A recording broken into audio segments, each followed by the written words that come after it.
What do you think?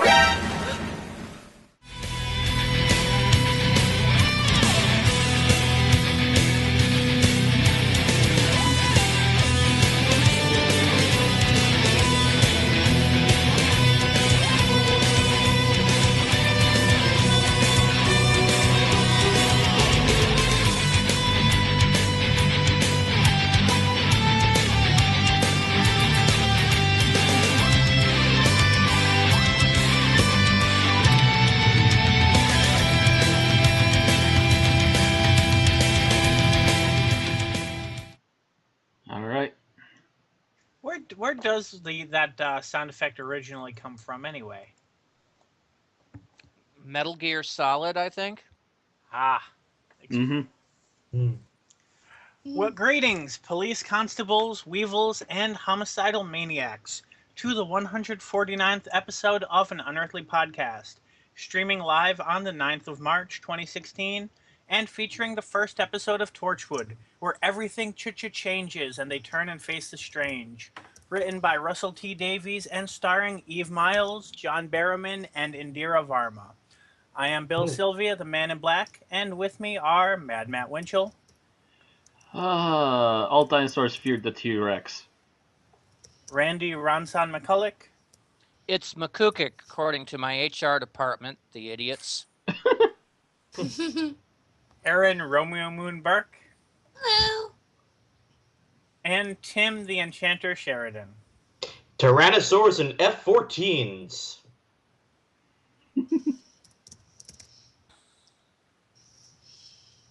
Okay, well, apparently we start with a unearthly silence here.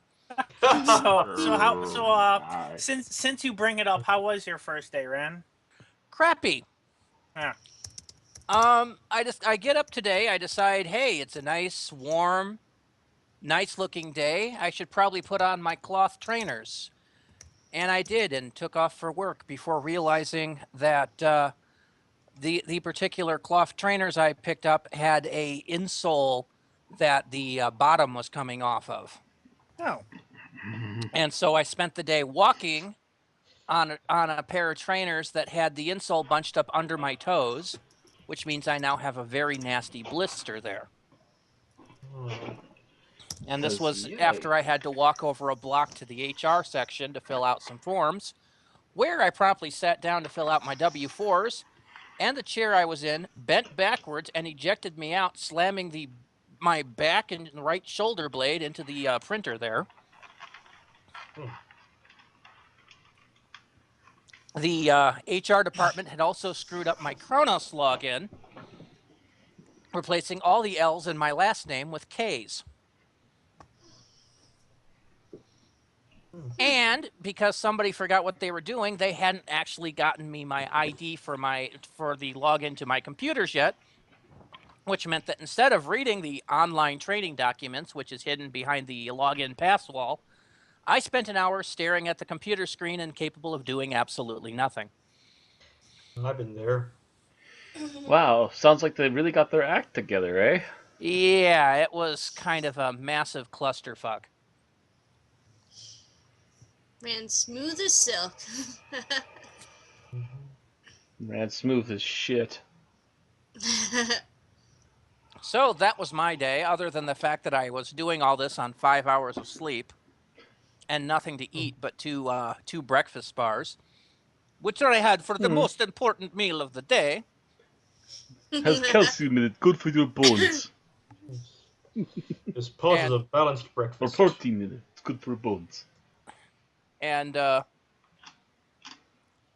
then had to proceed with my back killing me to go to my class and do a hour and a half long lab before finally managing to come home, pop some Aleve, and sleep for about 3 hours. So that was my day. My day was fine until like the last couple hours, where it seems like one thing after another just started to fall apart all of a sudden. See, apparently my bad day was passed on to you, because I've had nothing for the last few hours. I dropped the power, was it the power adapter or whatever, onto my foot. and bruised one of my toes as soon as I got home. Took her shoes off and went right for it. Yep. Yar. Whereas I came home and quickly did a half hour of the only gaming I've managed to do all day. Mm-hmm. Because my Wednesdays kind of suck like that. Yeah. You're gonna go to bed right away after the podcast. And yeah, might be about half an hour or so as I wait for my adrenaline to wear down. But yeah. All right. Speaking of the podcast, we should probably get on with the news. Or the Now the birthdays, news. as Don't it switch were. that dial. Although it looks like we're starting off our birthdays with more personal stuff, so. Yep. Well, just that our the first birthday is our own Aaron Romeo Moon Burke, who turned Aw. 35 on March 5th. Man, I'm so old. Happy birthday to you. Thank you. Happy birthday. Aaron Yay. had a lovely day sitting here watching anime with a friend of hers for her birthday. Yep. Finished up Psychopath Season 1 and got a good chunk of the first season of A Certain Magical Index out of the way. About up to episode 17. And the day before, we went out to a movie and had dinner at one of her favorite restaurants. Was Yeah. the friend watching Huh. anime Bucky? Because I'm not sure if that counts. No, it was. I thought you were talking about like Bucky as in an actual person, Bucky, instead of Bucky the cat. No. No. Sometimes he is kind of peopleish. Anyway, Well, if you but it if was you were Deanna. sitting with the star of the Winter Soldier, then that would probably count as an unusual day. Yes. Yeah, well, we went and saw The Beast and the Boy, or The Boy and the Beast, as it's kind of alternatively known. Done by the same guy who did Summer Wars and The Wolf Children. Also has been working in animation for a while. But this is his latest movie. It was anime and it was subtitled, but it's playing at Sundance Cinema, so it was pretty cool.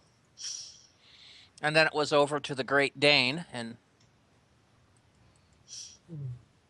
we Yay. ate, and I had the biggest French dip sandwich I've ever seen. In fact, I can't actually call it a French dip, because to actually qualify dip as a French, yeah, you could not dip it. The diameter of the sandwich was bigger than the dipping thing they gave it in. It's French pour. And one of the essential qualifiers of a French dip is being able to dip it. God, that thing was a monster. I had that in poutine. So I was. I've yet to have poutine. I want poutine so bad. It was pretty good poutine. Hmm. So she had a good birthday. Yeah, that was very nice. Also, Mm-hmm. we'd like to wish happy birthday to Brian Hales, or a posthumous birthday, I should say. Brian Hales was one of the writers in charge of many classic episodes of Doctor Who, from the first through third Doctor, including the Celestial Toymaker, the Smugglers, the Ice Warriors, the Seeds of Death, and the two Peladon episodes, which we covered a couple of months ago. Actually, So might be a few months ago. all the classic Ice Warrior episodes, then. Pretty much. Oh. Hmm. And the introduction of Ben and Polly. He would have turned 86 on March 7th, but he unfortunately died in 1978. Mm. So Oh. he's been dead a while. Yeah, that's Fourth Doctor era. Also, we would like to wish kind of a happy birthday to Michael Grade, the former controller of the BBC, who originally put Doctor Who on hiatus in 1986, and then, of course, was involved in its cancellation in 1989. Michael Grade has since admitted that he thinks he might have made a mistake, and that he does like the current version of Doctor Who, or at least he said that during the Tennant era. Mm-hmm. If he has since changed his opinion during the Moffat era, I would not blame him. Yeah.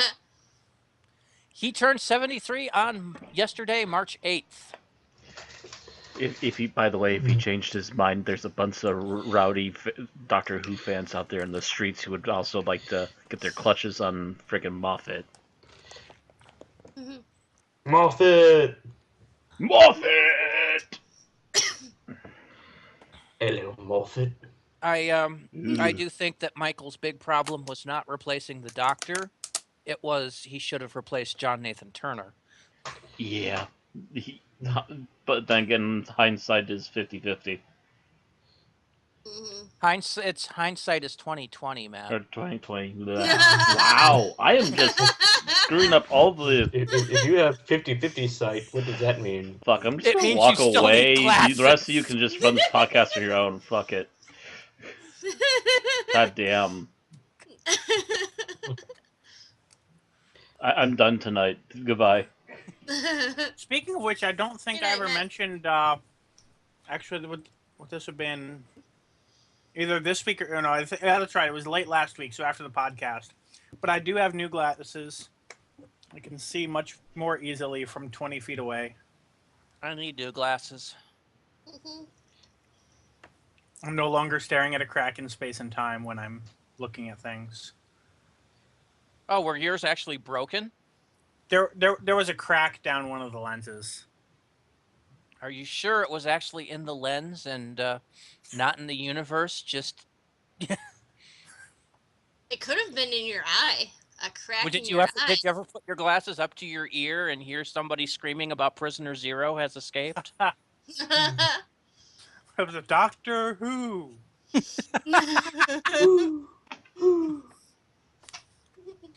You should have kept those in case when you got really old they might have pumped you with additional regeneration energy. I've still got them around as spares.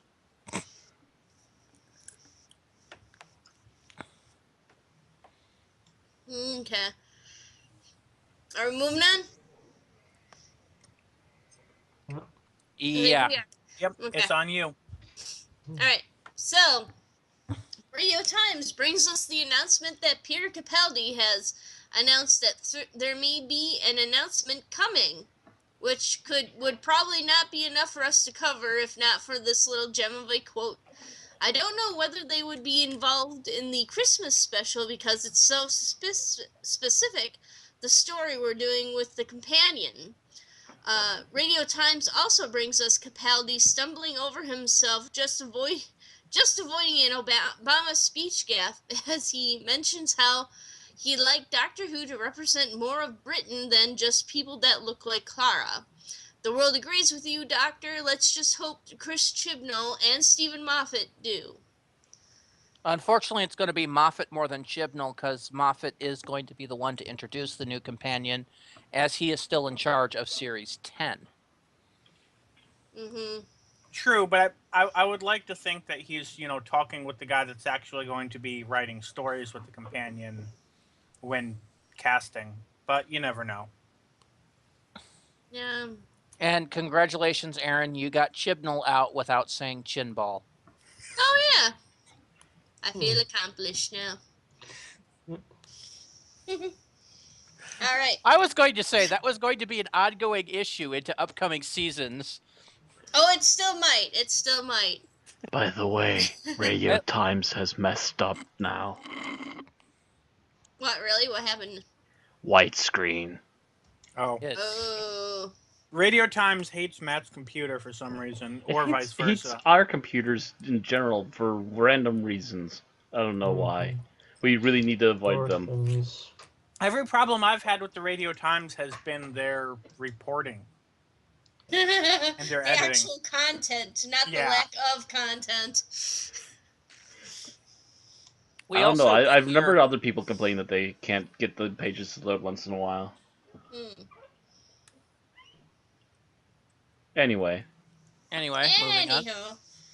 Anywho, as is our standard, the majority of our news from here out, unless stated otherwise, is as reported by DoctorWhoNews.net. Doctor Who News brings us more news on Peter Capaldi, but Capaldi is quoted as saying, Doctor Who is a very difficult thing to say goodbye to. I don't want to make that decision right now. I don't know yet. They've asked me to stay on, so when I am forced to make that decision, I will make it. It seems the team is trying to make Chibnall's first year as simple as possible, which isn't unusual when a new showrunner is introduced. Russell T Davies apparently had little choice in the matter, and Stephen Moffat had been well entrenched enough in the show that this wasn't a huge concern. But regenerations of producer and actor in the 60s, 70s, and 80s tended to have various mechanisms in place to keep the changes from being too tumultuous, at least when it wasn't intentional. Who's messing up with the script here? Someone's rewriting the script on me. Bill? Take it up, Bill! That was a pink icon. I deleted the. When I the deleted news a is being typo. reported, it's too late to edit. Yep. He had tended in there twice. I almost repeated it. That's what I was deleting. Yes, but you realize when you did that, as she's reading, all the lines move. So by doing it, you screwed her up worse. Dang. Bill, don't be a teleprompter. Whatever you do. Stick to your day job. All right. But regenerations of producer and actor in the 60s, 70s, and 80s tended to have various mechanisms in place to keep the changes from being too tumultuous, at least when it wasn't intentional. He also mentions that he's not allowed to tell us when filming begins because Doctor Who is shrouded in secrecy. Well, if we see Capaldi whisked off for word shoot, what the hell is that? What's a word shoot? I don't know, but I want some. We'll know what it's about. Doctor Who is running out of anagrams, so that was my attempt at one. Alphabeti spaghetti. I'm so confused. Everything is confusing. Just go with it. Now. There goes all the changes. Tim, it's all yours after this. Well, actually, I wanted to make a comment that Capaldi was very recently on Radio 2, stating that he was going to be there as long as it seemed appropriate. I believe was the quote. I think he said as long as it was right for him, which I mean, that just is the same. You know, that's also on. Yeah, that's one of the quotes on that article as well. But generally, I think that was always the assumption that as long as the show was right for him, he would stay around. So there's a little more to it. I actually listened to the Radio 2 broadcast this afternoon, and it's the thing is he always tries to bring a slightly different take to the Doctor every season. He does it. And so his feeling of when it's no longer right for him is when he doesn't have another take to bring. When he doesn't have another. Regenerating every season, is that the? Not entirely, but what it is, I mean, it's not so much regeneration as trying to come at the Doctor from a slightly different angle. Revealing the layers, if you will. I mean, you remember, like an ogre?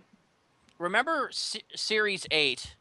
Capaldi was more of a, am I a good man, really hesitant. He was playing season 22 Colin Baker. And then this season he was playing basically the rock star.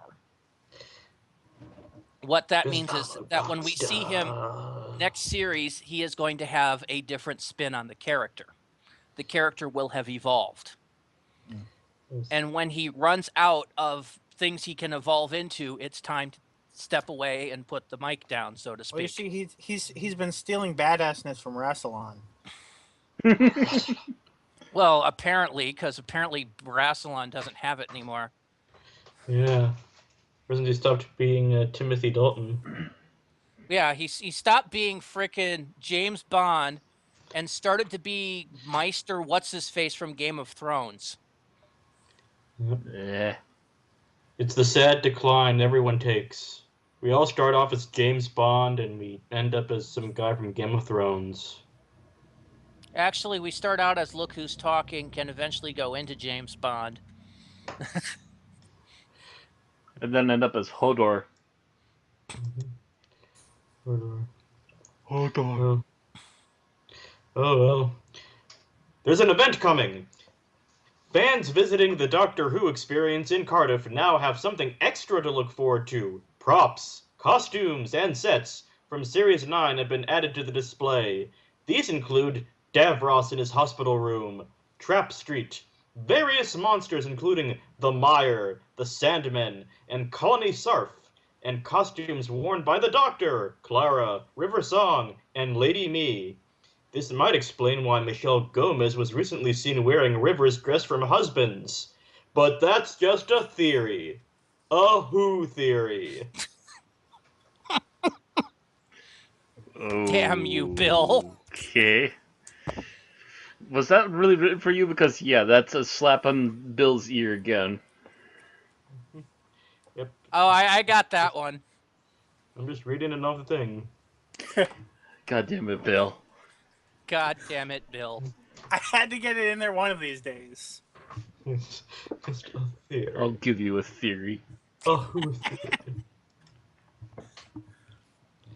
Alright, DoctorWhoNews.net brings us the news that BBC Worldwide is planning to close the BBC Shop, their online shop for physical media, in order to focus exclusively on the BBC Store, their digital media store. Besides the confusingly similar names, BBC Worldwide states that this is due to the fact that the DVD market no longer supports the sale of much of the content they are making available digitally. Everything in the shop is currently 50 to 80% off while supplies last, with sales in the UK ending on the 29th of March, sales in Europe ending on the 21st, and sales in the rest of the world, including the United States, ending this coming Monday the 14th, which means that I may be going on a mini shopping spree between now and then. Fuck you, BBC Worldwide. Fuck you, because you're going to close that before I get a paycheck. Seriously, what does this mean for the actual DVD releases that we see here in the States? Are we actually going to continue to see Doctor Who DVDs? I mean, they from the wording, I'm thinking it's because since the BBC store will be more than just Doctor Who, it's bringing a lot of older content, specific, from the BBC's history into digital format. I'm thinking that's what they're basically saying the DVD market doesn't support. If they put it out on DVD and tried to sell it, it would be very unlikely that people would buy it. Doctor Who is at a bit less of a risk in that case because that has a bit more of a guaranteed audience. At least that's kind of how I'm reading it. Because when I read that the first time, I had the same concern, but when I reread it, I started to think otherwise. Well, all I'm asking is in 2 months, when I go down to Barnes & Noble, am I going to still see an entire row devoted to Doctor Who DVDs? Or can they no longer get them because they were ordering them from BBC Worldwide, who no longer sells them? I would think they would be selling them somewhere else. Or having someone sell the mainline DVD stuff for somewhere else. Because if they did stop selling DVDs, that would actually royally shoot themselves in the foot. Yeah. Why is that, Matt? Because people like hard copies. That's basically what they're saying. Hardcore fans do, and that's where I'm saying Doctor Who is at less of a risk than something like Z-Cars. Well, they can't really sell much of Z-Cars. It was mostly lost.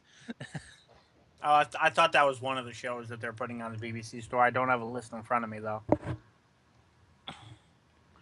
But no, they're saying that because DVD sales are no longer is no longer as much of a market, they're moving it to digital. That's basically what the article's saying, Matt. Yeah, and I'm not buying their stuff on digital now, am I? That's what I'm wondering is, are they actually going to give us a choice? It's also of note that the BBC store was primarily geared toward content being sold in the UK. I mean, the BBC shop. See? Confusingly similar names. And the BBC store, I believe, is currently exclusively in the UK. So this may just be something that affects how they're looking at UK sales and may hoping. not actually affect the worldwide, but we really won't know until, for months to come, probably. We won't know until it finally happens, at which point the right hand didn't know what the left hand was doing, and everything is fucked. Well, eventually, BBC has a history of this. That's because the right hand probably had some sort of mind reader, following its movements, so the left hand was being weird. well, eventually we will see the fact that everything will be migrating to digital formats. Yeah. Because that's the way things are trending. That said, if they do bring it completely to digital, on the bonus side for us, that means that there will probably be a single streaming service where you can watch all of Classic Who legally for the first time, because that doesn't exist right now. Yeah, I know. It just kind of sucks for my viewings department, which relies on not having access to the internet. True. There are other ways, but that's neither here nor there. Okay, so moving on, we have a couple of new books released. The first one is a unofficial Doctor Who book, which is a compilation of fan-written articles and reviews, originally published in a couple of the fanzines for Doctor Who. It's called Saturday Night Monsters.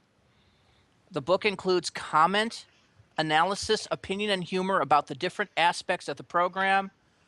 Features include the return in 2005, the cancellation of 1985-86, which we were talking about earlier, Hartnell's historical stories, the Philip Hinchcliffe era, the stories of Robert Holmes and Robert Sloman, season 21, the road from survival to the TV movie, and so on and so forth, etc., etc. Reviews from every era of the cities include such reviews for episodes as The Talons of Wang Chiang, The Dalek Master Plan, Spearhead from Space, The Macra Terror, The End of Time, The War Machines, Dalek, Remembrance of the Daleks, Blink, The Name of the Doctor, Legopolis, Tomb of the Cybermen, School Reunion, Pyramids of Mars, Human Nature, Family of Blood, and many, many more. The 260-page book is available from Amazon for £7.90 in print edition or £2.16 Kindle ebook. I do not know if it is yet going to be made available domestically in the United States. The next book is Lethbridge Stewart, The Havoc Files / In His Kiss. It is another in the, actually those are two books, excuse me. The Havoc Files and In His Kiss are two new Candy Jar Books novels from the Lethbridge Stewart series, which we have been talking about. The Havoc Files is a compilation.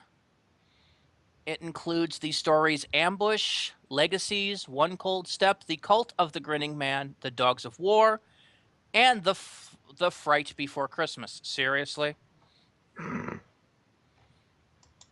As an added bonus, the collection also includes a previously unreleased story, The Enfolded Time.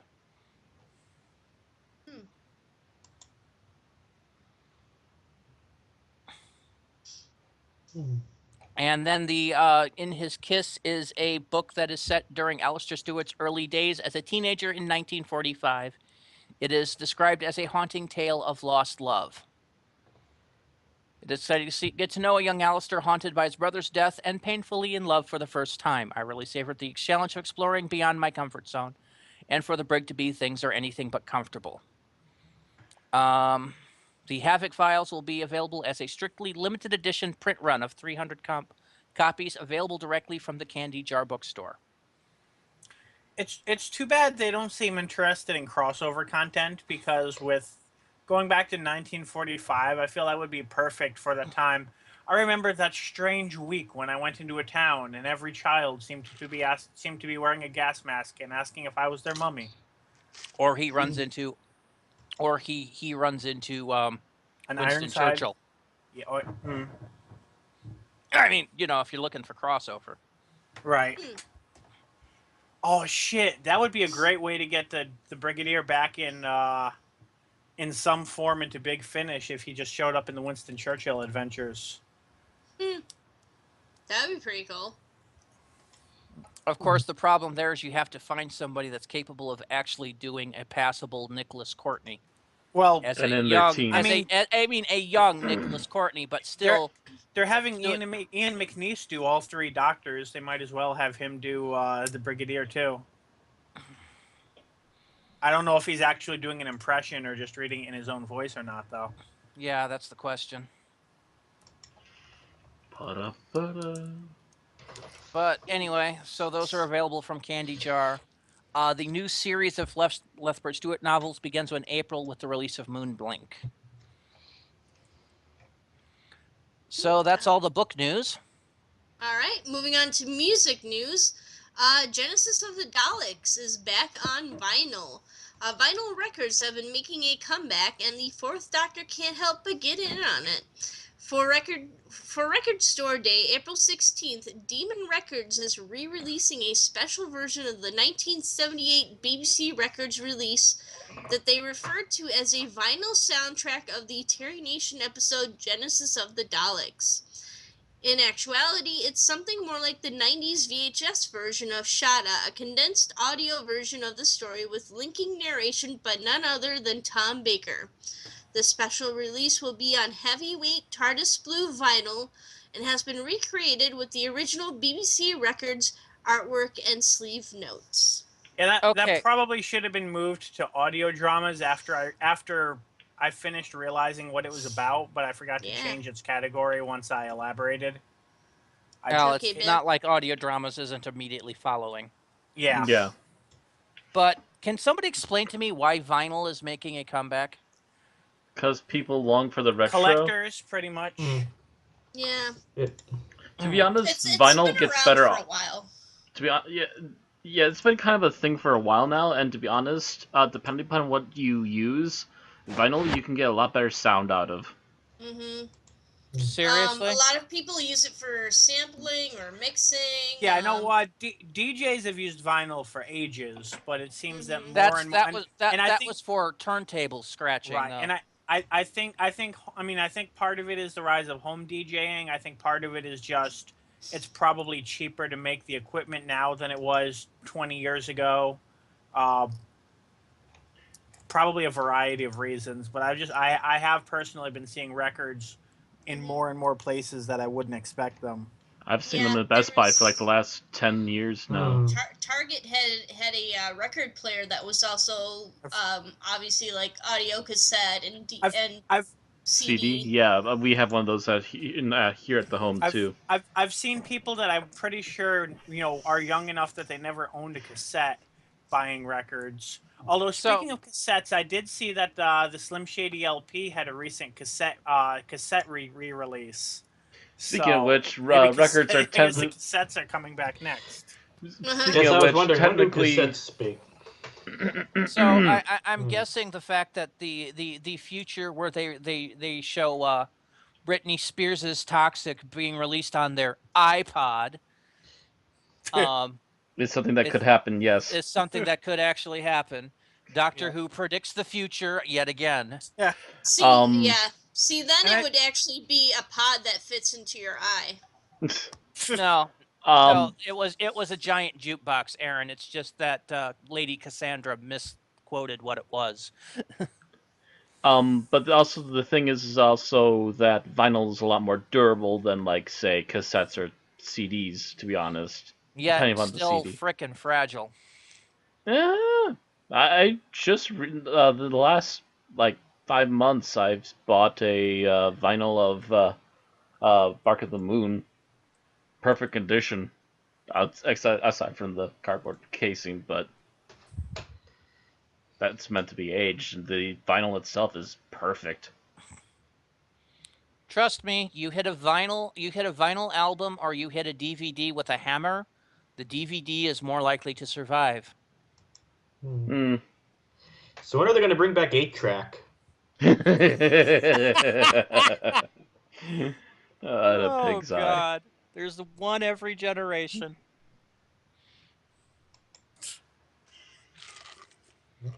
I've never even had an 8-track. I did. My dad still collects them. That's one I never had in the house. We had records, We had, I grew up with a cassette player, had plenty of CD players, never had 8 tracks. No, I remember cassettes. inherited one of my uncle's stereos when I was younger. It was before my family could afford to actually get a decent stereo, so it still had an 8-track player in it. Were you Eric Foreman begging for a cassette player and getting 8 tracks to play in the cassette player? Or Pretty cassettes much. to play in an 8-track player, or whichever it was.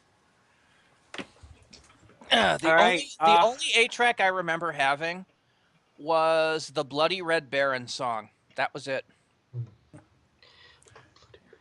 Moving on to our other biggest contributor of news, BigFinish.com. Out now is the second box set in the Doom Coalition series. Doom Coalition 1 saw the temporary defeat of the Mad Time Lord known as the 11, but Volume 2 ups the stakes with a group of invading Vord and a willful woman from the Doctor's future. Since I'm fairly certain that this is the first time we've gotten a full breakdown of this set, here are the stories. Number 1 is Beachhead by Nicholas Briggs. In an attempt to recharge his batteries after his confrontation with the 11, the Doctor takes Liv and Helen to the sleepy English seaside village of Stegmore. But they find the village in turmoil, and, to make matters worse, their arrival uncovers a mystery from the Doctor's past which threatens the future safety of the planet. Can the Doctor prevent the Vord from invading Earth? And more importantly, why have they come here in the first place? So, is this Big Finish's attempt to make the 4 Doctors comic non-canon? Because, that comic wasn't that good anyway, so They probably okay ignored with it. Second is Scenes from Her Life by John Dorney. Investigating the appearance of the Vord on Earth, the Doctor, Liv, and Helen follow a trail which takes them to the other side of the universe. There they discover a mysterious and almost deserted Gothic city lost in space and time, in which the grotesque inhabitants are conducting a vile and inhumane experiment. The Doctor and his companions must hurry to save the lives of those in danger before the experiment is a success and the unimaginable consequences become all too real. You know, going back to the previous one for just a moment, they had a villain called the 11. Isn't that just going to confuse it with the fall of the 11 and New Who?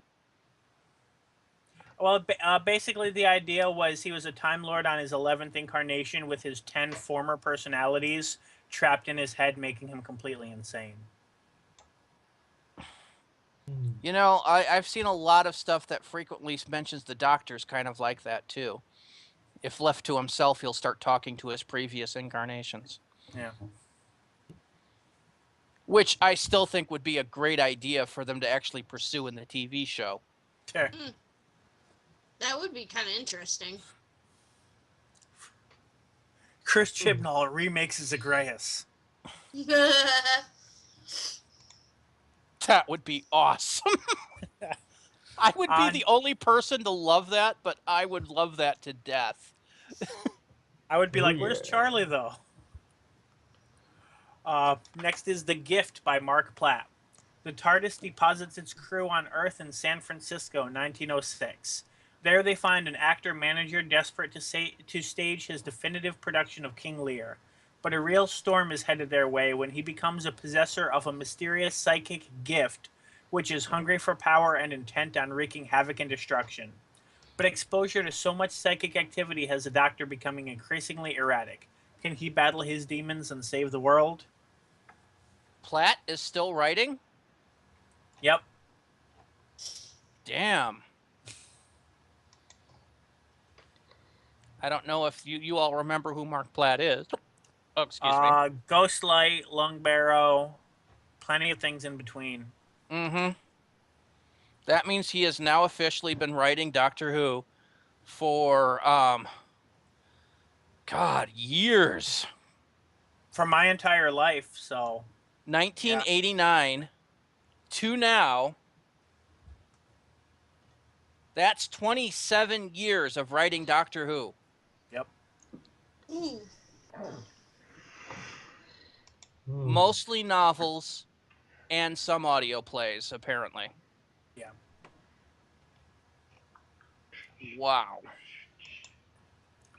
And the final story in the box is The Sonomancer by Matt Fitton. On the other side of the galaxy, a mining company is exploiting the already unstable planet of Syra for every precious mineral it contains. River Song is attempting to save the native people. She needs the Doctor's help, but she also knows he mustn't yet discover her true identity. The final confrontation sees the Doctor once again face his enemy, the 11, in an attempt to prevent the destruction of Syra and the genocide of its inhabitants. Again, really, you'd make you wonder when the Doctor hears the fall of the 11, it would go, what the hell? Didn't I already do that? Ha. But so the Doom Coalition is which Doctor? 8th Doctor. Okay. It's Doctor? It's essentially it's essentially the 8th Doctor range, except he's doing box sets instead of monthly releases. Okay. So there was the 4 box sets of Dark Eyes, and then it moved on to Doom Coalition. Okay. I was just wondering because so now we have River involved with the 8th Doctor. Yeah, this is earlier in the 8th Doctor's timeline than his appearance in the Diary of River Song was.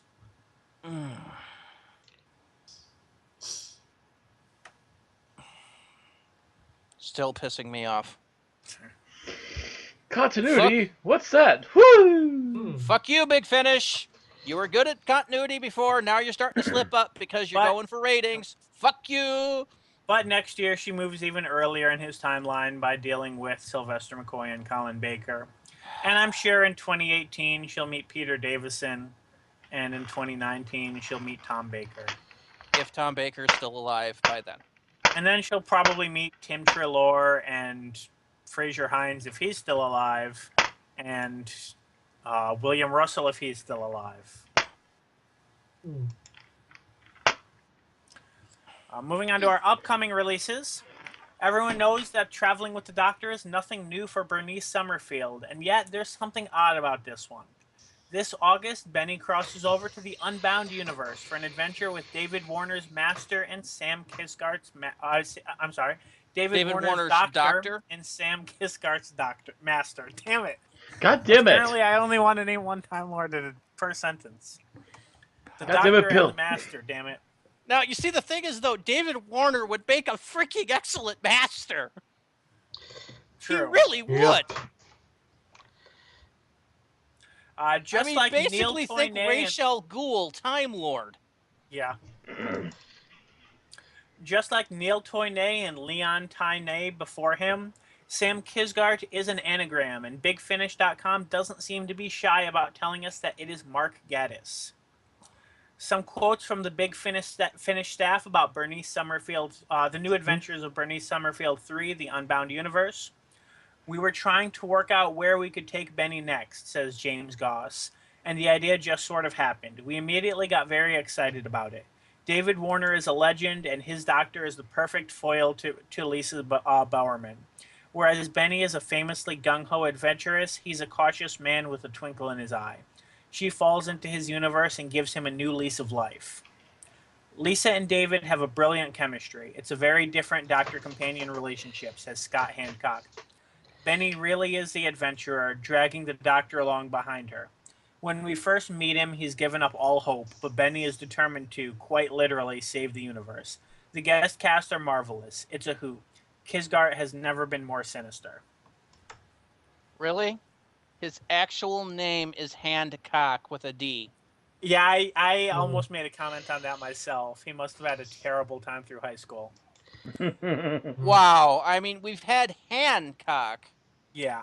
In fact, we had one of our founding fathers of the United States being one, but I have never actually seen it with a D before. You would think, just to avoid that, he would have changed it to remove the D. If he was an actor, he probably would have had to. I could not see that on credits at the end. Unless, he was playing roles like chronic masturbator.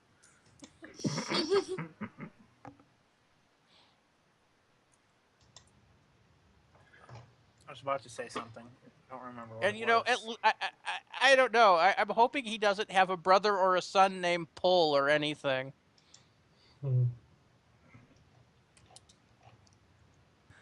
Oh, I'm being cruel now. Move on, Bill. You're going Move on. to Deadpool mode now. Continuing the trend of vinyl re-releases we mentioned earlier, Big Finish has announced vinyl editions of the 8th Doctor stories, The Chimes of Midnight, and the 5th Doctor story Spare Parts, each with an extra limited edition run of 500 copies. Each are available for the pre-order price of £79, and if not sold out, will jump to £89 upon release. That's approximately 113 American dollars plus shipping. Comes to about 135. Each is packaged in deluxe premium packaging with brand new special features. So that's for serious collectors, pretty much. God damn it. And on the teaser Yeah, front, I was going to say, for bringing vinyl back, they certainly make it expensive. yeah, because it's mainly for collectors. The one Big Finish thing that I can think of off the top of my head that was released with vinyl right off the bat was Light at the End, which was always a limited run. Not quite as limited as 500, but the vinyl might have been down to 500 for that one also. I don't know. So really, they've had processes to make vinyl cheaper and easier to use, and they're selling it for more money. Does anybody hear smack of profiteering? Anybody? Anybody? No. Depends upon who's selling it, I suppose, but yeah, this really sounds like rubbish.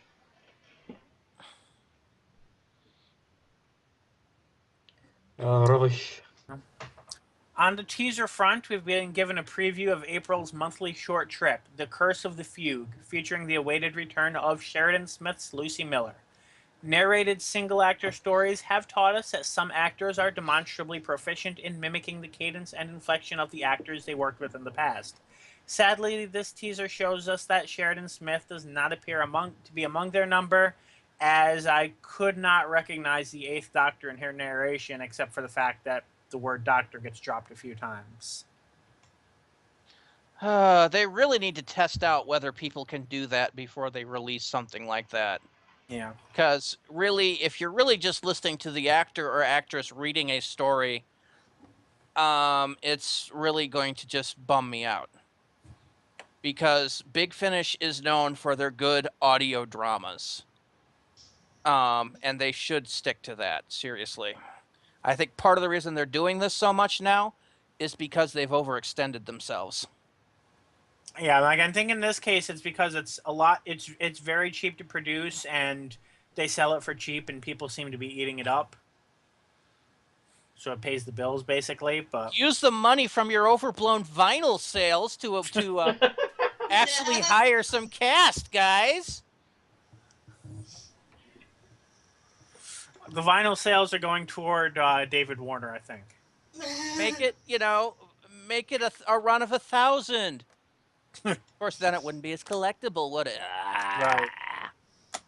If it was a run of 1,000, they'd have to drop the price by about £10.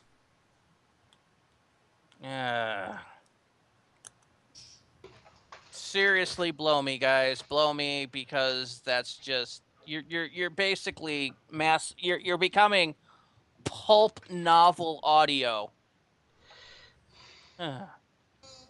You've lost quality control. You're doing stuff cheap and selling it for too much. Yeah. Also, are those records or is that vinyl even environmentally friendly?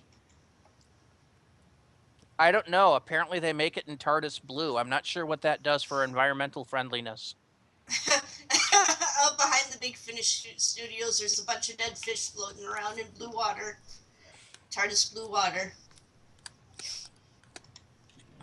I'm Lorax. I speak for the... Oh, shit. Big Finish releases Doctor Who audio for fish. Fish. Next month, we haven't just gone off track. I think we've gone insane.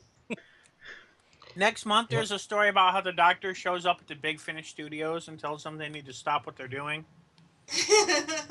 I'm on painkillers. I don't know what the rest of y'all's excuse is.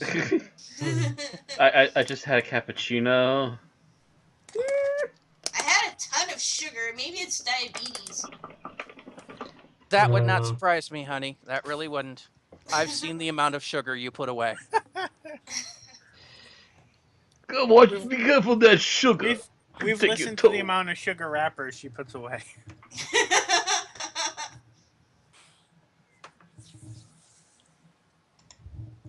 All right. Anything else before the 5-minute challenge then? I finally saw Deadpool, if the references before weren't enough.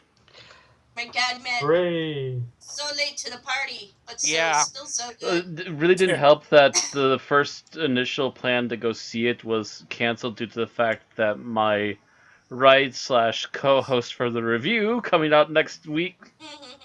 It would have helped if he didn't suddenly have extra work that he needed to get done before Monday. The first time, so yeah. I would have Skyped into a review of that with you, man. We just kind of did it off the cuff. I think we barely even talked about it for like 20 minutes. We mentioned everything from what I knew about, I'm trying to remember her name now. Warhead. Negasonic Teenage Warhead. Yeah, I'm the one that actually eventually got it right in our Teenage review of it. Warhead. Everything that I knew about Warhead all the way to the inside mean- jokes about Bob. You mean the character that actually has spent more time dead in the comics than Jean Grey? Yep. She basically died like 3 issues after her first appearance and then kept coming back but never actually being alive. How much you want bet she's gonna come back if she hasn't already? Yeah, I wouldn't be shocked at that. Yeah, considering how successful the movie is. But then again, And her you got to powers will remember the change to movie's match done the by ones in the Fox. movie. The movie's Yeah, done by true. Fox. The comics are done by Disney, which are trying to shuffle anything Fox owns under the carpet. Well, At least it's- not so much yeah. Fox. Well, some of Fox, but also Sony too. What do you mean, Sony? Sony is also one of the other movie rights They're not- holders, I and they're haven't kind seen of them do iffy. anything to hide Spider-Man. Well, I they're have trying to seen them merge do with some- Spider-Man, but I have seen them do something to kick the Fantastic Four out of the universe. Yeah, the Fantastic Four has been kicked under the universe. Apparently, there is Mutants- a power in the verse that can stop them. Apparently, mutants have been kicked in the dick again. Basically making kind of a new House of M equivalent where they're pretty much dead in the water again. And everything is now about Inhumans because Marvel has the rights to Inhumans. Yay! Which is interesting because they did so many comics with Hugh Jackman as Wolverine. well, here's the thing, though. That was when they were actually doing good things, and then it went downhill after No. 3. Fox has been doing good things now. I mean, Days of Future Past was pretty good. From what I hear. Deadpool was unbelievably good. And I really am very unsure about Apocalypse. Did the movie theater you were in have the trailer? Yes, I'm still not convinced. Really? Yeah. Looked pretty damn good to me. I'm sitting there just kind of going, I don't know. I'm still thinking gonna see I'm it. thinking, Matt, that you developed a bias from the pre-CGI pictures, and it's holding through on you because.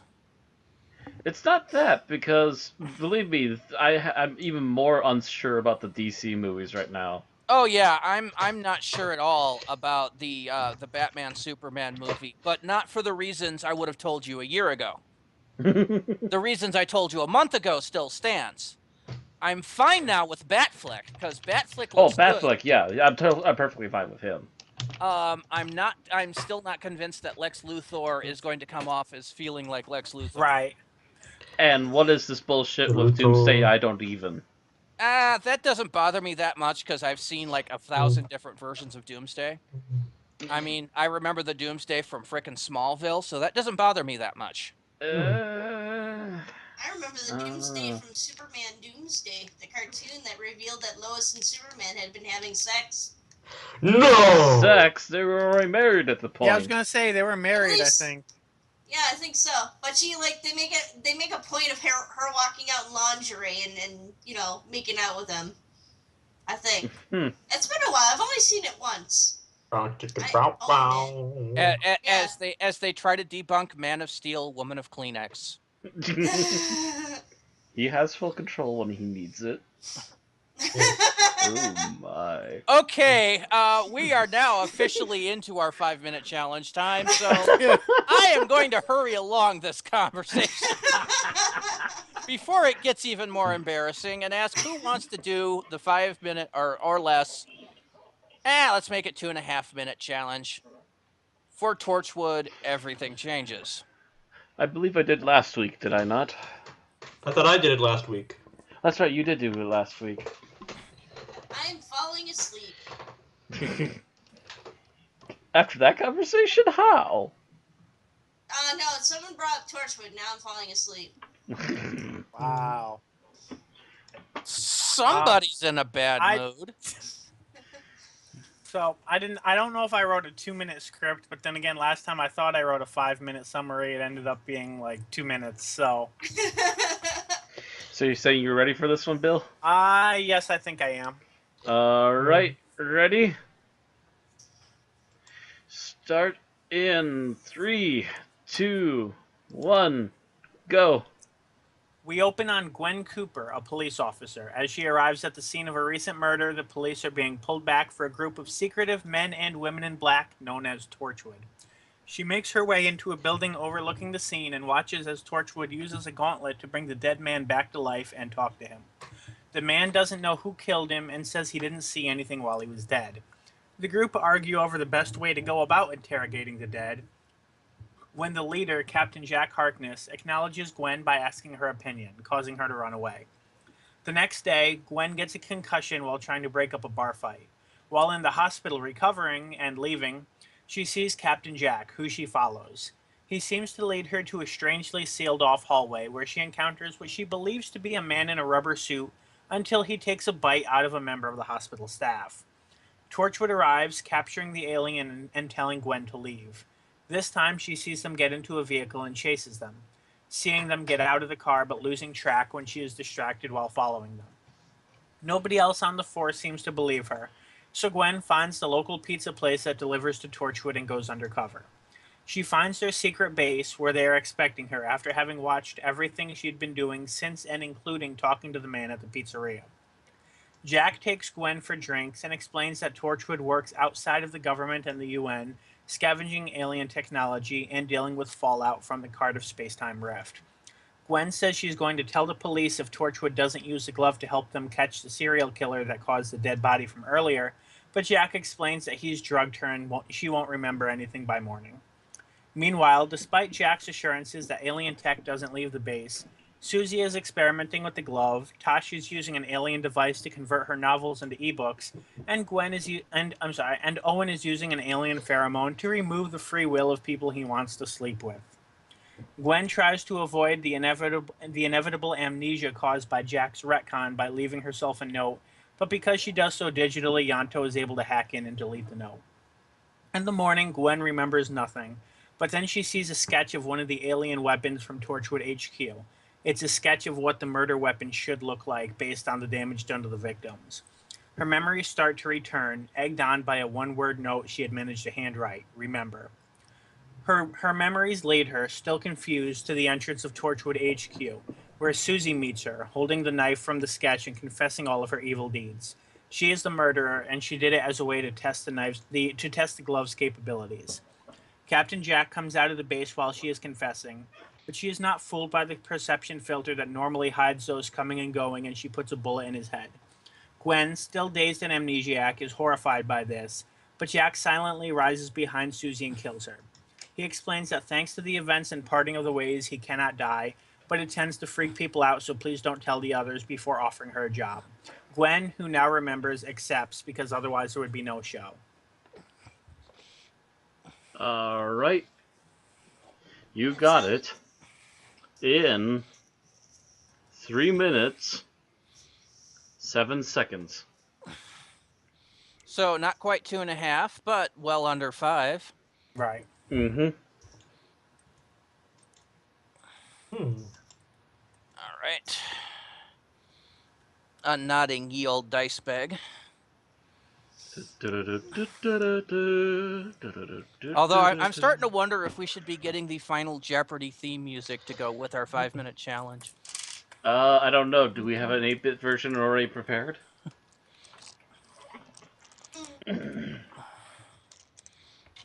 I don't know. Can you make an 8-bit version of Final Jeopardy?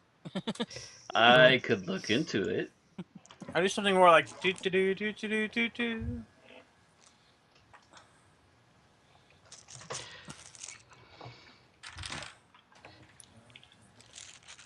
Where the frack are my D4s? Ah, that'll work. They miraculously become D5s. They've evolved into D8s. All right, so who goes first? Guess what, Matt? I'm back. Back in black. Ain't sick. So favorite thing about the episode then? Yes. Favorite thing in general.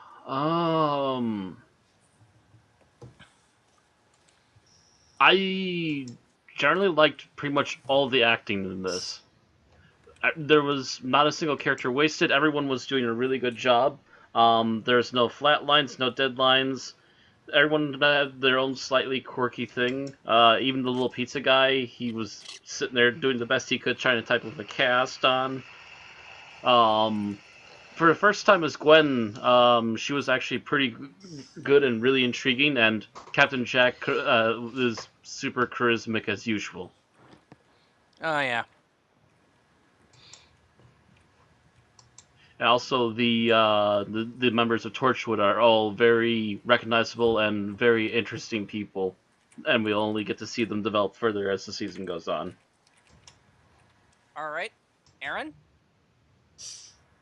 I like how the characters were all fallible, especially the Torchwood team. I mean, they do break the rules of bringing the tech home with them and using it for their own personal gain. And of course, throughout the series, we kind of see how they kind of evolve beyond this to actually, start using their abilities to help the world around them. Which is something that Jack, professes he's going to do at the end of the episode, thanks to inspiration from Gwen. So we do see the characters evolve and change over the course of the series, and we start to see that with Jack at the end of this episode. I don't think Owen ever evolves. I think he just... He kind of devolves. He kind of takes a step backwards. He takes a couple steps backwards and then starts Especially to try after and he step up a bit dies. more. Owen becomes a decent guy by about the time he becomes immortal and just realizes how much of a pain in the ass this is. Mm-hmm. All right. Bill, your favorite thing? But that's later. I think I'm gonna go... I'm trying to think of something that's overall, but...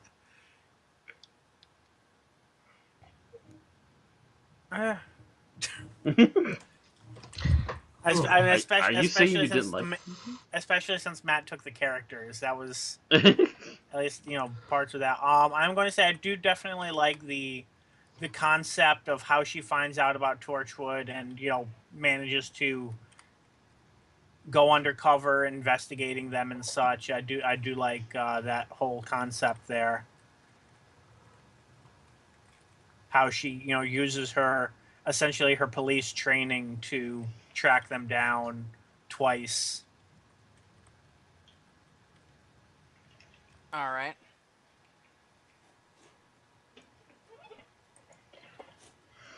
Although I would really like to know how she figured out that they would get delivery from that pizza place. Yeah, I feel like that was a deleted scene. Like she found a pizza box or something? Right. I thought it was explained, but I can't remember off the top of my head how she figured that out. Yeah, I didn't remember seeing it when I watched. I remember it came up, but I can't remember off the top of my head how that happened. So my favorite thing is watching freaking John Barrowman on this, because it's obvious he just really has fun playing Jack Harkness. I think he basically gets to turn himself up to 11. Mm-hmm. So he's just a joy to watch, because of the fact, I mean, from the very beginning where he's talking about estrogen in the air, to him them trying to pull the joke on Gwen, to pretty much to him revealing, the I can't die. He just obviously has fun. So he's fun to watch. All right, your least favorite thing. What about my favorite thing? Oh, I missed you, Tim. I'm sorry. Wow, way to steal Tim's thunder. No. Well, actually, I think you all stole my thunder because you all took all the great things. But I really, grasping at straws, for something left, I really liked the cinematography in this episode, especially the aerial shots of Wales. The shots of John Barrowman trying to pull a CSI Miami. Yeah. Oh, I thought he was just trying to pull a Highlander. What, where he's standing on top of the building looking down? Just watching as his trench coat flaps in the wind, yeah. You know how many times they pulled that exact same scene in CSI Miami? It's one of the reasons I kept saying that, oh God, what was the main character in CSI Miami? Horatio something? Horatio Caine. It's one of the main reasons I kept equating Horatio Caine to Batman. Because he had these Batman moments where he's looking down on the city from the highest point. And, with Horatio Caine, you put on the sunglasses, he's Batman. He takes them off, he's Bruce Wayne. Captain Jack is just kind of... So that's... Adam West Batman. That's what you call a Batman moment? You see, I see a Batman moment is that moment like when you keep on talking even though he's already left and you notice. Oh, that's just one aspect of the Batman moment, but yeah.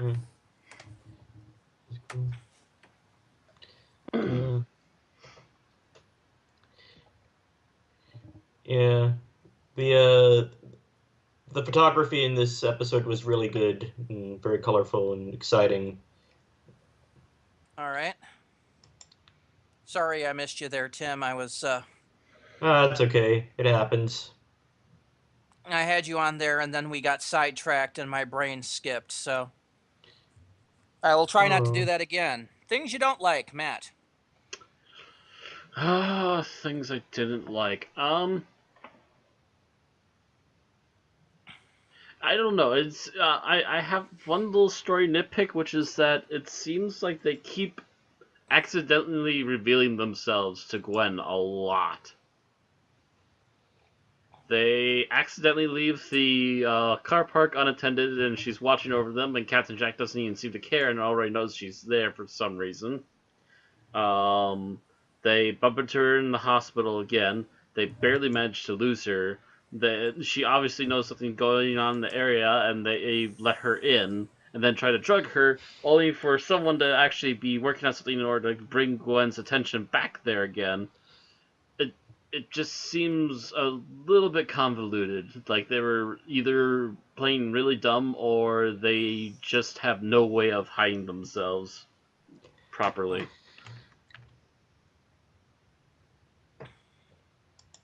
Just kind of seems a little bit off. All right. Aaron? What I didn't like about it, I think in general I kind of didn't like the mystery. I felt that there should have been more. They should have gone to more dead bodies or something like that. I kind of feel like there should have been more in between Gwen kind of hunting him down and stuff. I don't know, but then they also had to squeeze in her getting amnesia and everything. It felt like the mystery needed a little bit more time to build. You think this should have been a 2-hour episode instead of a 1 hour? I think so, maybe. Or maybe an hour and a half, but definitely a lot of the bits of Gwen on her own, definitely feel rushed. Mm-hmm. Because It's like, it we don't seems want to like, worry about this. Let's get back to the Torchwood gang. Mm-hmm. yeah, it seems like she could have made a good detective on her own, just the way that she was piecing everything together, because Right. that was kind of cool, and I would have liked to see more of that. And like the thing with the pizza box, I do feel like a lot of that was cut, and I feel like those were the parts that were cut were the moments that really would have made that really worth it, because it does feel like the whole execution of that is kind of weird and a mixture of rushed and really coincidental, and I think spreading it out a bit would solve a lot of that. Mm-hmm. All right. So you're up next, Bill. Um, well, since Aaron had pretty much mine, and I kind of piggybacked off of that. Woohoo! But yeah, generally just the whole the execution of the investigation. There feels like there's a lot of coincidences falling into place in a short amount of time. It feels rather rushed. You know, she gets retconned, and then immediately Susie starts, confessing like within a couple scenes, and it just feels like there should have been more in between there. All right. Tim? I was thinking, I didn't really get a sense of just what Gwen's place on the police force was. Apparently, she got coffee. Yeah, like that's the only thing is like, but I would have liked to have seen her like more in her familiar environment before she's like thrust or introduced to the world of Torchwood. So kind of like they did originally with the launch of Doctor Who, where you basically saw briefly a day in the life of Rose Tyler. Yeah. Mm-hmm. Or her Yeah. doing something effective as a cop, because the best thing she does as a cop is getting concussion. Well, I mean, she's a police constable. She's essentially foot patrol. It's basically the equivalent of being patrolman in the United States. So, a nice collage of her doing her rounds, maybe making a couple of arrests and taking them to the station. The thing is, it's England, so it's basically doing rounds. Not a lot of arresting. It's not England, it's Wales. She would cut you. Don't let her hear you say that. I'm sorry, it's Britain. Britain. Like I'm bloody Welsh. My bad. Coach you, mate. If Rand disappears, we know why. But I mean, it's still the British police force, which is a lot less active than U.S. police force as far as, more warnings, less arrests, I believe would be. I think she learns how to use a gun next episode. Yeah, they don't do a lot of that either. I mean, you see a lot of Top Gear talking about how they will watch these car chases from the United States, and they realize why they wouldn't actually have car chase. They wouldn't bring their car chase videos because what they have would look absolutely pathetic in comparison. Depends. No, I'm serious. I'm almost directly quoting Jeremy Clarkson on this. And he did it 2 or 3 times talking about stuff. Well, I would argue that depends upon how creative the director is and how interesting they can make the chase. But now, mind you, Hot Fuzz was interesting. Oh yeah, Hot Fuzz was great. Mm-hmm. Hot Fuzz. Actually, yeah, there was in the beginning, I was kind of imagining that her partner was Simon Pegg, and that the other guy she talked with was Nick Frost. I was like, they absolutely would have fit there, because that's kind of who they were kind of playing. Uh,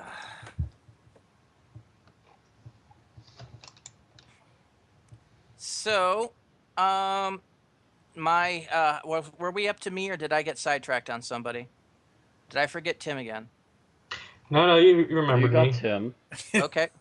So And yeah, I thank think it you. is up to you. Okay, so my least favorite thing about this episode was the trailer for the next episode. Hmm. Because I know that episode and it was terrible. Oh, right, yeah. So I'll say early, and I'll mention it. I fairly enjoyed the episode coming off of that, and then I saw that trailer, and I'm just like, oh god. Well, That's right. the trailer was for the season because there's clips from Cyberwoman, there's clips from No. Day One. No. There's clips from a few other No. episodes No, in Bill. there. So there's a 5 direct times no. trailer for Day One. Bill, it was only the trailer for the next episode.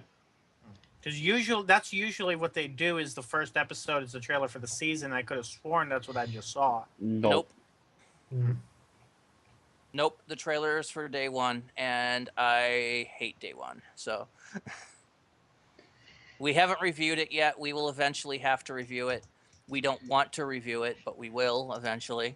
I somehow get the feeling it's going to be stacked in the same pile with verboids. Oh no, we're actually getting to the Vervoids next season. I'll say that now. Because I want to inflict that on you guys. Oh, we're gonna harm Tim. Fun times. Yeah, you won't rush until I'm broken, will you? No. Oh, Tim, if you thought Manos was in any way a bad movie, wait till you see Verboids. Okay, so other than that, there's nothing in here that particularly or even in general disappointed me. So really, I mean, all I've got that I didn't like was the trailer for the next episode. Okay. That's a good sign. Scenes that you like. Again, Matt. Oh, so many good scenes, in fact, actually. It comes down to trying to cut them apart and decide which one's which. I guess what I'll go with is the big confrontation at the end,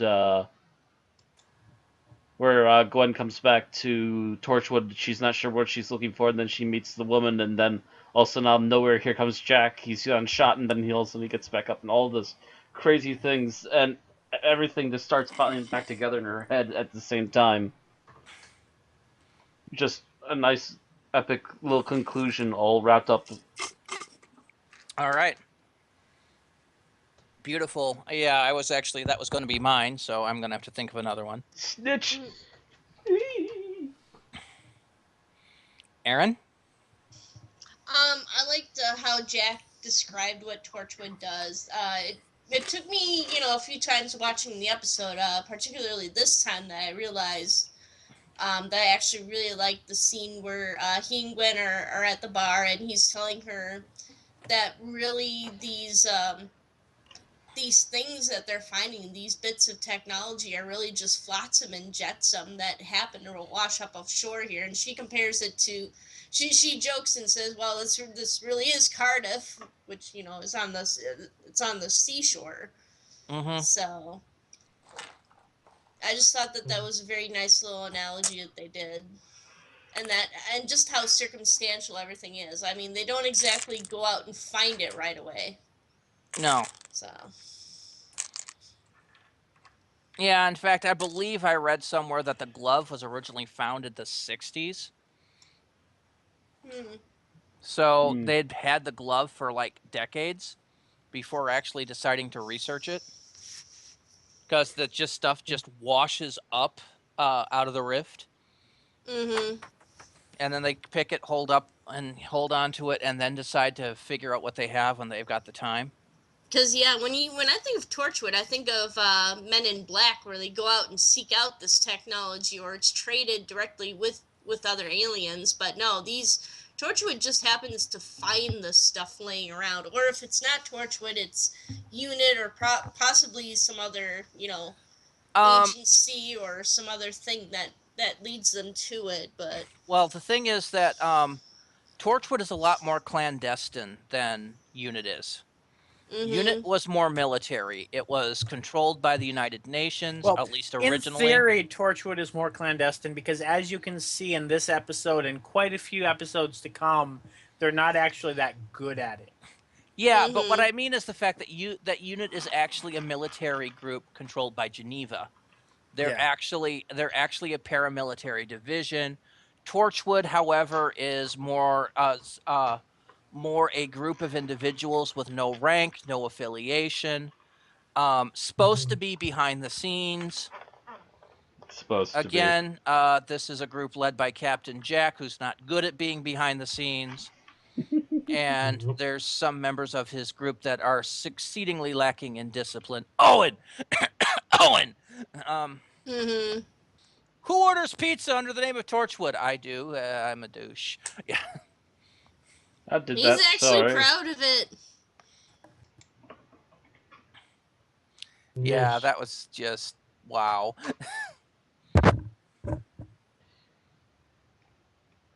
All right. That look of Jack just going, seriously? All right, Bill. How about you? What are we on now? Favorite scene? I'm going to say the scene surrounding the what do you think? The introductory scene. Between watching the looks on Gwen's face and then especially the look on her face as Jack acknowledges her there, and it's just an enjoyable scene. Well, fuck, that was my other favorite scene.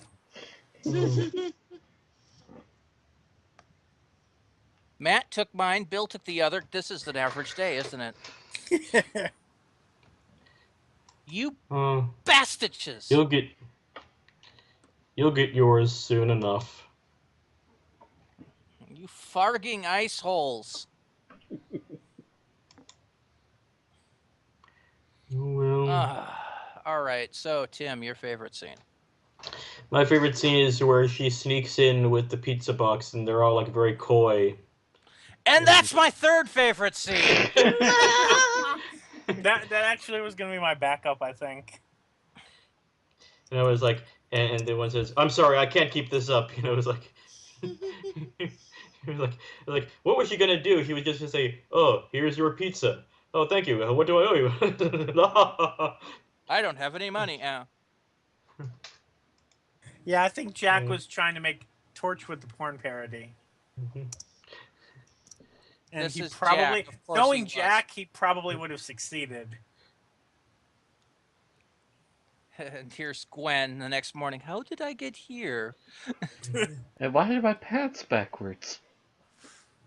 Why would she be wearing pants?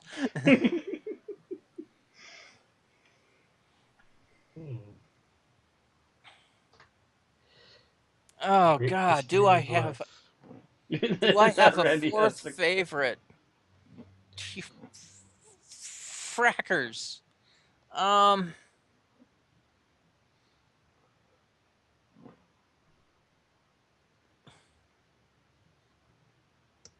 I don't think so. Oh, I guess I have to go with the scene after the confrontation where Jack's explaining what's going on to Gwen, and he's just like, "Yeah, I need a certain kind of doctor, and someday I'll find him, and he'll tell me." That whole scene where he's explaining how he can't die, which is actually where we first hear of it too. We're so used to Captain Jack being the undying one by now that we got to remember that this happened, that the last we saw Jack prior to this was the series finale for series 1. Yeah. So just seeing him on Modern Earth is already kind of out of the blue. Because Except the for the end fact of this that we know season he leads into was Utopia. a rogue time agent, Right. and therefore knew how to do time travel. So that one didn't turn up so bad. But then we see him get shot in the head, directly die, stand up again, and then you hear him saying, "I can't die." Then just watch him pull the crow as his head just heals. Mm-hmm. Although I couldn't help watching that particular scene and thinking, and now why don't we go back to my place to have a bowl of my favorite cereal, Frankenberry? Haha. Helsing abridged. Okay. So, wow. All right. Least favorite scene, Matt. Oh, trying to find a least favorite scene. Kind of hard, isn't it? Yeah. Going to be most difficult. Actually, here's one that completely took me out of the moment. What on earth was that pterodactyl doing outside of the Torchwood base? Well, I can see them doing that at night. My question is, what was it doing outside the Torchwood base in broad daylight? Yeah. It was outside the base? It was outside the base, Very literally end flying. scene of the episode. Ah. They're doing this huge pan away from Millennium Center in Cardiff in like mid-afternoon, maybe mid-morning. And all of a sudden, out of nowhere, And you see the frickin' pterodactyl come flying down. I'm like, what? What? Pterodactyl? that completely ruined my disbelief. I mean, yeah, I can understand them letting it out at night, possibly hunting down some animals to eat, and then coming just back in the for morning. a need to spread its wings, yeah. Mm-hmm. But you don't want to do that in midday when the place is supposed to be crowded and everyone can go, oh, look, Mommy, it's a pterodactyl. Yes, Get in the that's car, nice honey. here. Get in the car while I call 911. Mm-hmm. Or, excuse me, 119. It's England. Yeah. Or Wales. Wales. Views. I have to quit doing that with my brain, thinking of Britain as England. Because yes, I will. I apologize to any Welsh listeners or Scottish listeners. And Scottish, yeah. Or Northern Irish.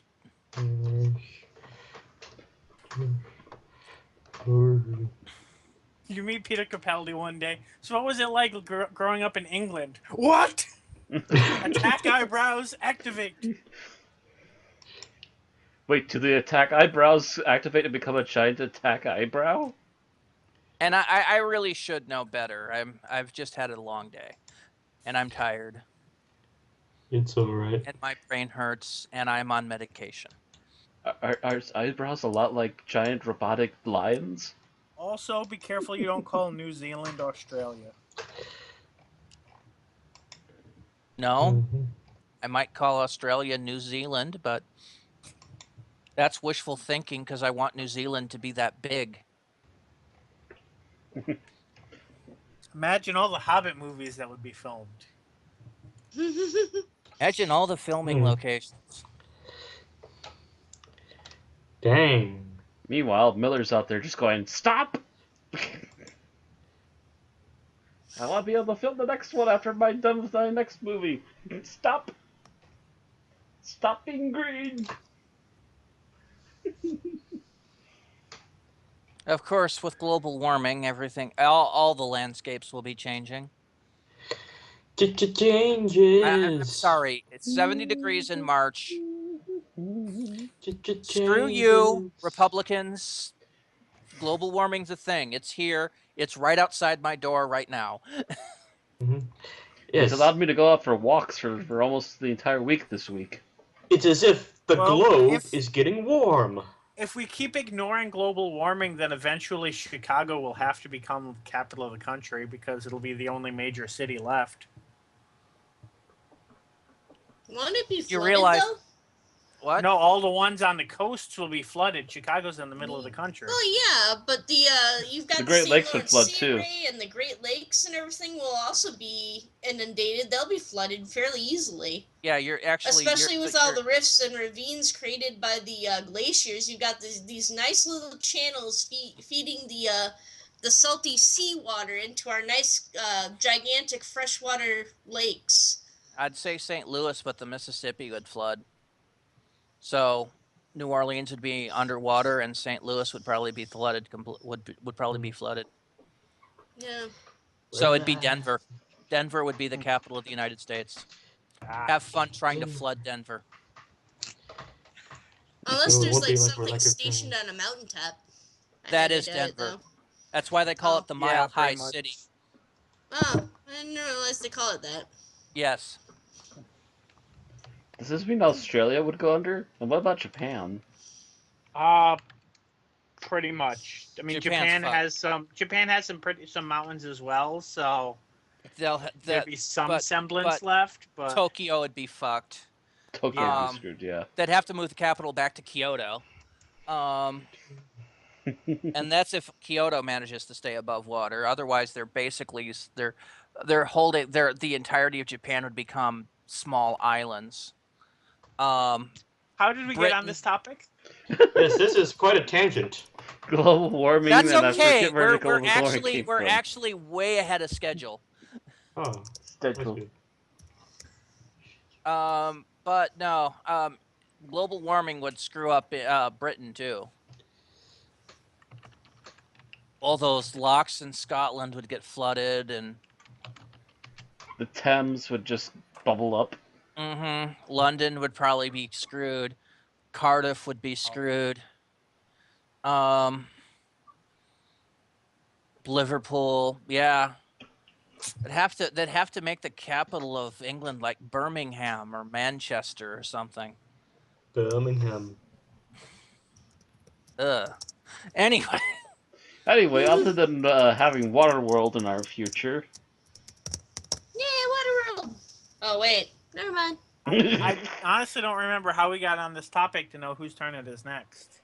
I believe we ended with me pointing out my one bad thing.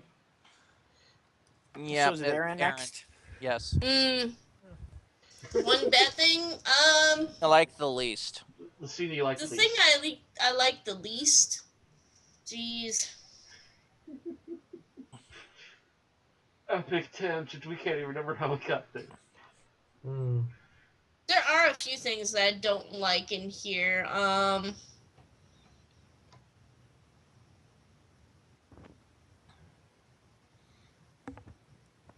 I guess. I think the thing that annoyed me the most, I mean, other than the pterodactyl flying overhead at the end scene, was probably her delivering the pizza and them kind of laughing at her. I'm like, okay.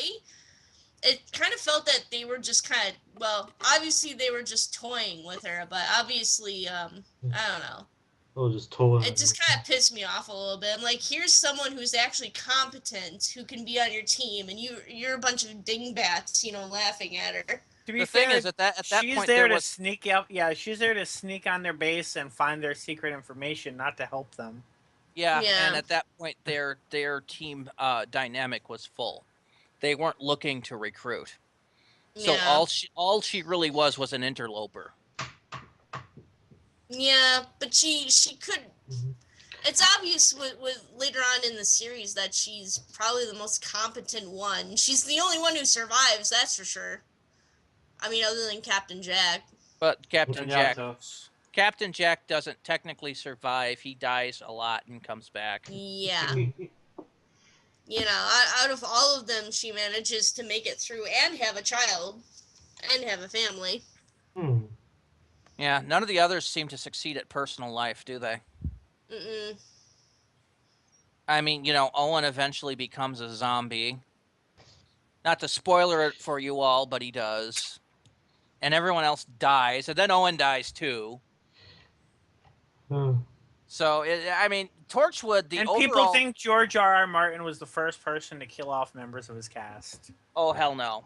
I thought that was Joss Whedon. Well, mind you, this was written by Russell T Davies, who wanted to be Joss Whedon. Or wanted to do Joss Whedon. We're not sure which. Quite possibly both.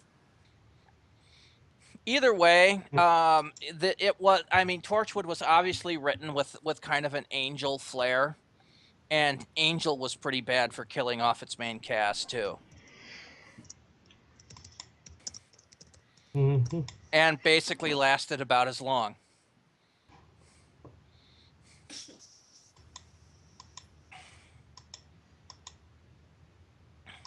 Actually, kind of comparing Torchwood and Angel side by side, they're both spin-offs of a much larger series. Both have a main character who's basically emo about their condition. Both consist of a cast of screw-ups, and both lasted about 4 seasons. So yeah, Torchwood is literally Angel to Doctor Who's Buffy. Wow. Except And it's it didn't back. pick up as many characters from the parent as Angel did, although it was intended to. Yes, it was. It was supposed to pick up Mickey and Martha, which actually would have made it picked up more than Angel did, because all Angel picked up was Cordy. Angel, Cordy, and Spike. Spike, Harmony. Oh yeah, Harmony did start making regular appearances, didn't she? Yeah. I'd completely forgotten about that. She was Angel's personal Secretary. assistant. Yep. I'd completely forgotten Harm made an appearance in there. But okay. She was the Tin Dog. Bill, what's your least favorite scene? The rape spray. Damn it, Owen! You need to go back and not do it. Just The thing is, while I agree to you that's morally wrong, I do love his solution at the end of it. Yes, that moment was funny, but the whole Oh, what the heck concept with of the its spray. scene was squirming. Oh, I'm having him first. And you realize that he wrote the entire rape spray to get to that moment. Probably. That must have been a very confusing next morning.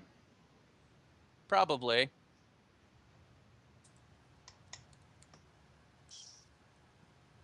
So, Tim, how about you? What's your least favorite scene? My least favorite scene is the scene where the Weevil bites that guy's neck and then everyone jumps out. And then everyone in Torchwood shows up after it's too late. Yeah. After several people have already walked in and made a lot of noise. Yeah, the first time I saw it, I got the impression is that Torchwood was there the whole time. They were just holding back until... It's funny shit, too, we have to do because something. she followed Jack there and immediately saw the Weevil, which means there's no way Jack could have missed the Weevil. Yeah. And he's there just sitting there having a conversation with the Weevil. Actually... the thing is, he might have been waiting for backup. Actually, as far as I recall, the Weevil wasn't actually right there in the hall until after Gwen was looking around. But still, it was established that Jack was in the area. Yeah. So it's like, come on, you're just gonna sit back and watch a good, well, actually, I don't know if that man was good or not. Maybe he was a totally terrible man who deserved to die. We'll never know.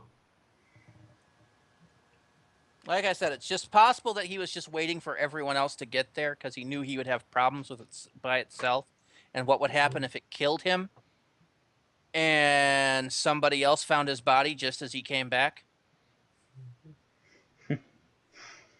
That would be a lot harder to explain. Lots of explaining to do. And instantly everyone turns to Jack and goes, why don't we just experiment everything on you?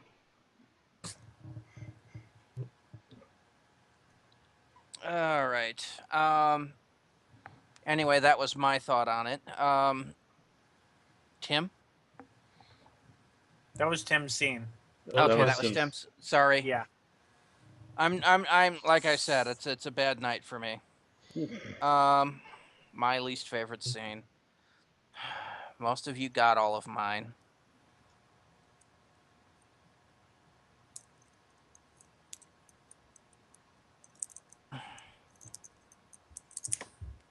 Yeah, I can't think of any. I'm gonna have to take a pass. Randy has to find to take a pass. Well, yeah, you got all of the. Almost we've covered nearly every single scene in this. Mm. So what happens when it's 50 minutes and we have what 10 5 people trying to cover 10 scenes total? Mm-hmm. And I mean the only scenes we haven't covered are mediocre. And some of Mediocre. the scenes were kind of drawn out too, so it's not like a Moffat era script where, there were 25 scenes in 50 minutes. Yep. So I'm gonna have to go to final thoughts here. Matt. Alrighty. So final thoughts. It's a very interesting first impression. We get to know a little bit more details about all of these characters, including the very quiet Yanto as things continue on. Some details we kind of want to forget. Other ones actually in the end turned out to be pretty decent. It just kind of depends upon the future episodes. But as a first impression, we got an interesting story that slowly develops, but it does feel like it's a little bit rushed. And other than that, I really honestly don't have many complaints. It's a pretty solid first episode overall. All right. Aaron? Yeah, I thought it was a pretty good introduction to Torchwood. Like I said, I thought that it could probably stand to be a little bit longer, so we got a little bit deeper into Gwen's character and see a little bit more of her deductive skills and or tracing skills. But overall, I think it's pretty decent, and of course necessary to see if you are going to be getting into Torchwood anytime soon. All right. Bill? Well, Everything Changes is a pilot, and it pretty much falls exactly where you expect a pilot to. The most interesting thing about it is that the main member of the Torchwood cast, outside of Jack and Gwen, who's technically not a member of the team until the end of the episode, that gets focused on is the one who dies. And I think if not for the fact that RTD was kind of, BBC's darling for bringing back Doctor Who at this point, that would not have flown. And they would have been, no, you need to rewrite that and, have the main focus not be on someone who's going to die. Really? I didn't really feel like she was focused on any more than Owen or Tosh, really. Really? Yeah. Hmm. I mean, up until not the final particularly. scene where she dies, I don't think she got any more screen time than the others.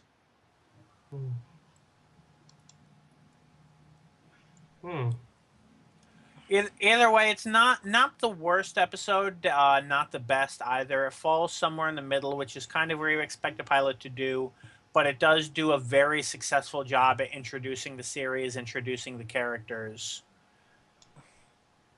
So, that's about it for my thoughts there. All right. By the way, I should mention that the reason we did this episode is for a birthday that we didn't announce because it's technically tomorrow, even though it's now today in pretty much most measures of calculation, but Still tomorrow on my side here. for 14 minutes, yes. But yes, we're doing this because of Barrowman. Happy birthday, Jack. Barrowman! Now, if you search John Barrowman birthday, it doesn't come up with David Tennant and Billy Piper and all that shit anymore. It comes up with Stephen Amell, Brandon Ruth, and Paul Blackthorne. So he's basically to the Arrow side now. What happens if you search David Tennant's birthday? Let's see. He's probably still more Doctor Who than anything on there. Let's see. It says Georgia Moffat, Matt Smith, and Kristen Ritter. So it's a kind of a blend. Mm. Hmm. All right. So I believe you were up, Tim. Uh, this was a very good show. Good introduction to the thing. I liked how it was written well enough so that you didn't have to be familiar with its parent series to really get into it. Into it. Like this was a not only a good introduction to Gwen and the team, but to if this is your first time meeting Captain Jack, it worked well as for that too. Yeah. In fact, I don't think Torchwood ever mentioned Doctor Who directly. Mm. Cyberwoman, They mention he mentions the doctor at one point. really? Because Well, he Or is says like, he says one day I'll meet a doctor, the right kind of of doctor who can Doctor, but he explain it to doesn't me. actually say the Doctor. No, he never in the I don't think he ever in the show refers to No, him I as the mean we doctor. did deal with Cybermen in Cyberwoman. Mhm. Yeah. We mentioned the fall of Canary Wharf, which was in Doctor Who, and I Mm-hmm. believe at the end of the series we hear the TARDIS. Yes, it's a and the end of this season is a direct lead into the beginning of Utopia. Yep. Yeah. Mhm. But literally that was it. Other than that, Torchwood and Doctor Who never really crossed paths. Um, Oddly But enough, every time Jack would show up in Doctor Who, the Torchwood team was elsewhere occupied. Except in well, in yeah, like in Stolen Earth Journey's End, the Torchwood team does appear. And does meet the But Doctor by a yeah, screen, but right. you never get to see that from the Torchwood angle. mm, And Torchwood never actually references anything that happened in Stolen Earth Journey's End, mostly because they only had 2 seasons. Yeah. And after that, they did Children of Earth, which never brought anything up, and neither did Miracle Day, because they were. Actually, I think Children of Earth, there is a monologue mentioning about the Doctor not always coming to save the world. Really? I think it's in the beginning of the first episode. mhm. I'll have to rewatch that, because I didn't remember that. I mean, I know Sarah Jane mentioned the Doctor quite often, but in the Sarah Jane Adventures, I mean. And in fact, had a couple of crossovers. Torchwood never lasted long enough to have that. And it's also interesting that Sarah Jane Adventures had almost twice as many seasons as Torchwood did. Mm. Yep. By the way, am I the only one who thinks that the musical scene in Torchwood, that sort of sound like the sound effect from Texas Chainsaw Massacre? I wouldn't know. I'm not entirely sure what you're referencing. I haven't watched TCM in a while. Like the sound of the flashbulb at the beginning. I'll have to rewatch it. Yeah. Anyway, thought I it think would we be. had Tim's final thoughts, so I'll add mine here. Torchwood's, the purpose of this episode was to introduce us to the cast of Torchwood and what they do, and I think it did a very good job of this. It introduced us to all the main characters in turn, and it had decent writing, very good acting, and very decent directing. I can't really find much fault in this episode, other than a few minor nitpicks. And it is kind of mandatory watching to understand this is Torchwood, this is what they do. So let's go on to our ratings. Matt. Most of the bad things are nitpicks with this, but I will argue that it does feel quite rushed, and that does bring this down a notch. And I can honestly, without any remorse, bring it down a notch because I know there are some perfect episodes as the season goes on, but also there's some really horrible ones. But focusing on this one on its own, it does a pretty good job. I almost want to go a little bit higher, but I'd say I'll give this one a 4. All right. Aaron. I think I'll give this one kind of a 3.5. It's pretty good. The story is fairly solid, but it doesn't quite. It's just the beginning of something, I think. It could have been done maybe a little bit better, maybe a little bit more, maybe grandiose feeling, and that may have come down through having a longer episode, I should say. Okay. Well, I'm sorry. What was that? What was the rating you gave it? 3.5. All right, Bill. Well, I'm kind of in the 3.75 range, but I think I'm going to lean toward a 4. All right. And Tim? I'm going to give this a 4.5. I thought it was an excellent thing, but it didn't really make me gaga, which is my priority for giving it the perfect 5. All right. And I am going to agree with Matt and Bill and give it a 4, which will average the episode out to a 4.0. All right. Which will put us on such illustrious levels as sort data Above average.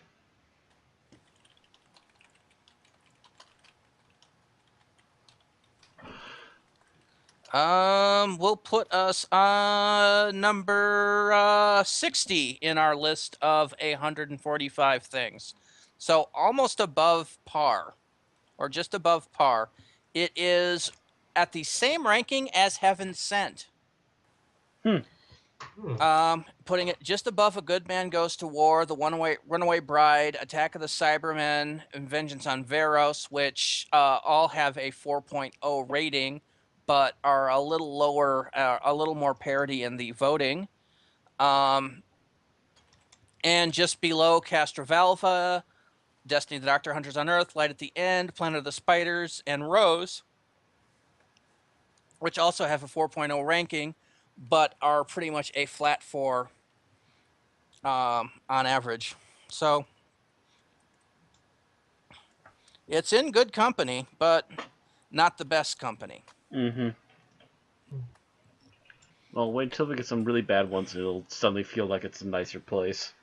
And that's all we have to say about that.